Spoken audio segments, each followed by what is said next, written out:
The honeymoon phase with the Z Fold 7 was serious. I mean, simply taking it out of the box resulted in me going, wow, bro. As I was taken aback by just how thin this phone is.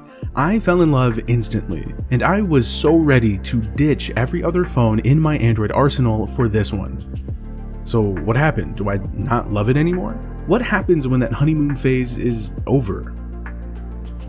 Okay, so the idea with this style of phone is for it to be able to take over for your current regular phone and integrate seamlessly into your daily workflow, minimizing compromises while maximizing benefits. Well, the Fold 7 gets off to a good start with that. This phone is just a hair thicker than my iPhone 16 Pro. It's well built, solid and premium. The hinge is small yet strong. There's a satisfying closing sound. The outer display is more usable than ever with a 21:9 aspect ratio. The 8-inch inner display is, I mean, look at it. It's beautiful, and no, the crease does not bother me. The phone is fast and powerful with the latest and greatest processor. The software is arguably the most robust in a foldable at the moment, and the main camera got upgraded to 200 megapixels. And I have never seen this much hype around a foldable from non-tech people, both in real life and on social media. People see a phone that looks and feels a lot like theirs now, but it can open up into a mini tablet.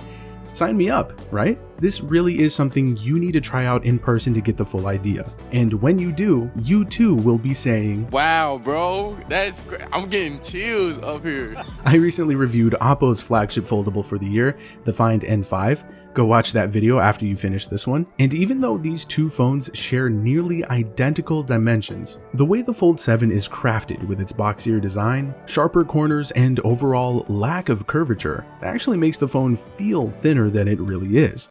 If it turns sideways, it disappears. Look at this.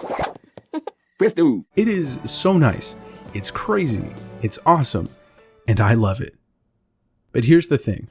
Coming back down to earth for a second, this new super slim design doesn't come without trade-offs. For one, I had to put in a little extra effort to open the phone. There's obviously not a ton of surface area to grab onto here, and I actively try to avoid mashing the side buttons. I almost dropped the phone a couple of times trying to open the thing. I thought I was crazy, and that maybe it was just a skill issue, but then I saw some other users with the same observation. Then there's the protruding camera module, which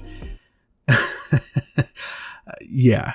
The Fold 7 also no longer supports the S Pen, which is a bummer, and for some, a complete deal breaker. Sure, you could use a generic stylus, but that's not going to have the same precision and features the S Pen has. Now, with it out of the picture, Samsung decided to implement a new, longer-lasting inner display with improved impact damage protection, which is always a good thing. I mean, you definitely want your phone that has moving parts to be more durable, but at the same time, I do understand the disappointment when that comes at the cost of a function that, yes, most users don't care about, but some actually do, and that matters. Going thinner also resulted in the speakers not sounding as warm and as full as I'd like.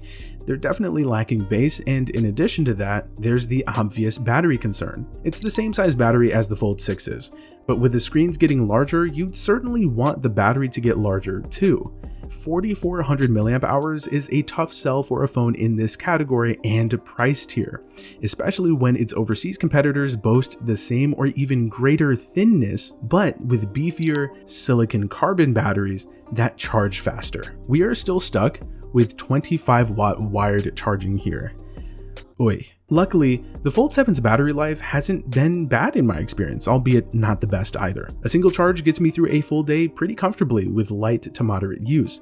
It's those heavier days with more streaming and gaming, multitasking, maps, camera, and main screen usage where I end up having to plug in earlier than I'd prefer. But I keep a power bank nearby pretty much all the time, so I'm always good to go.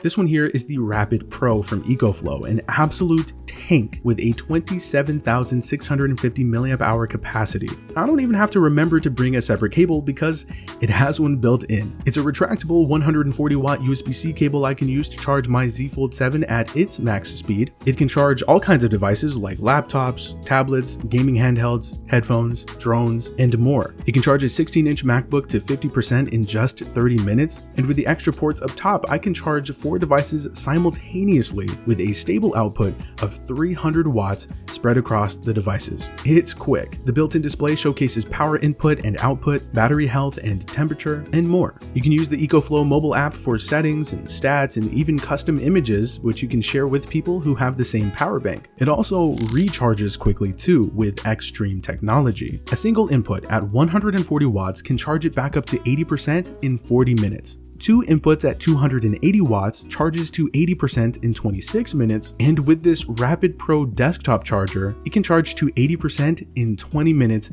at 320 watts via pogo pin connection. It's crazy. Now, to ensure safety, the XGuard technology runs up to 10 million NTC checks a day and stops the charging process if things get a little too toasty. The battery can cycle fully 300 times before hitting 80% overall capacity, ensuring years and years of usage. Now this is the Rapid Pro X. It's got the same power under the hood as the Rapid Pro, but with a twist. This one is modular. So with magnetic accessories, you can add a retractable cable or an Apple Watch charger, and you can swap out the back case for different custom styles that you can 3D print yourself to put whatever you want on here. These are fantastic power banks to use on the go, for travel, in the office, throughout the house, anywhere. They are incredibly powerful and they keep all of my devices charged up and ready to go. There is a lot more where this came from, so be sure to check out the Rapid Pro series of power banks and other accessories using the links below and use my code for an extra 5% off until October 25th. Huge thanks to EcoFlow for supporting the channel and sponsoring this portion of today's video. Alright, so the Fold 7 is straight butter. If you know, you know. It's snappy and very smooth. That 8 Elite chip is a powerhouse. The phone does get pretty warm under heavier load, which is normal. The processor and this form factor make for one heck of a gaming and emulation device if you're into that sort of thing, though you might run into some thermal throttling. It's fantastic for both photo and video editing. It's great for media consumption, productivity, multitasking, you know, all the things. This is why you get one of these. And One UI 8 on top of Android 16 has been nice. This is actually the first Samsung phone with this OS version. It's essentially a refined One UI 7 with some Android 16 integrations in Dex, which of course is always a great feature to have, by the way, as well as the Now bar with the live updates feature. The weather app got some new animations that I really like. They're super creative. The quick share menu got a complete visual overhaul. AI Select got a lot faster. There's that self-adjusting clock in the lock screen. You can now open up apps simultaneously where one takes up most of the display and the other one is just a tap away. Kinda like what we see in Color and Oxygen OS. And then you've got all of the usual AI features and bells and whistles we've had for years now. There are plenty of deep dive videos out there that explore everything if you want to know more. The main camera got bumped up to a 200 megapixel sensor like I mentioned before. The ultra wide and the telephoto lenses are still smaller 12 and 10 megapixel sensors respectively. The cover camera is the same, and the camera on the inside isn't under the display anymore. It's a traditional hole punch cutout with a 10 megapixel with a 10 megapixel sensor up from the 4 megapixel one from before. The camera system here is pretty good, nothing groundbreaking, and it's certainly not better than what the Ultra phones have pound for pound, but they still push out nice looking results with good color, sharpness, detail, dynamic range. Video footage is good too. You can record in log format of course, and after iPhones, I think high-end Galaxy phones make for great content creation workhorses, and it's even better with this form factor, with the different displays, angles, and everything inside and out working together. And honestly, I think a lot of the shots that most people will end up taking will look fairly similar to what the S25 Ultra produces. You'll see the biggest differences in low-lit conditions and when you want to zoom in. Personally, I wouldn't have minded a larger redesigned camera module if it meant getting a periscope telephoto lens. We get up to 30x and 3x optical zoom here, while the S25 Ultra gets you up to 100x and 5x optical zoom. Take that for what you will.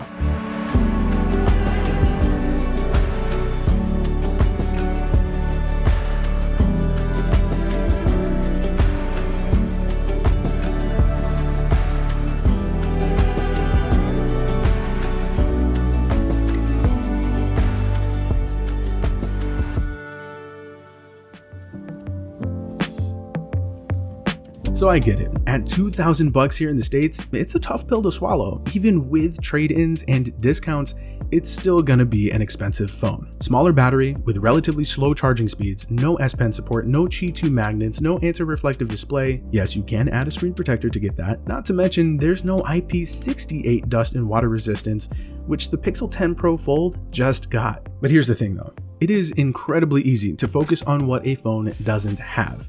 And it's totally fair to expect more for the money coming out of your pocket, especially when we're talking about a phone with moving parts. Things like this are always part of the equation. But I gotta tell you, the user experience is so hard to ignore. It speaks volumes, and it does so to the point that it almost drowns out the lack of features I really wish the phone had. It's that good. The hardware gains paired with the software work like a well-oiled machine. There's almost no getting around the expansive use cases this phone has to offer, no matter what kind of user you are. Even the most mundane tasks are enhanced by this. But if it's not for you, then it's not for you. And that's okay. Out of every phone that I've used this year, this one got the most interest, compliments, and questions from people I know and strangers alike. While its market share isn't massive at all, it's still getting more and more mainstream attention as time goes on. It's far from perfect, but people still love it. The Fold 7 is holding down the fort here in the US, and even compared to those overseas options, you could make the argument that this is still the best foldable on the planet. Whether it is or not depends on what you value most. Now, competition will continue to heat up though, as rumors have Apple joining the foldable fray next year, so we'll have to wait and see what they've got up their sleeve.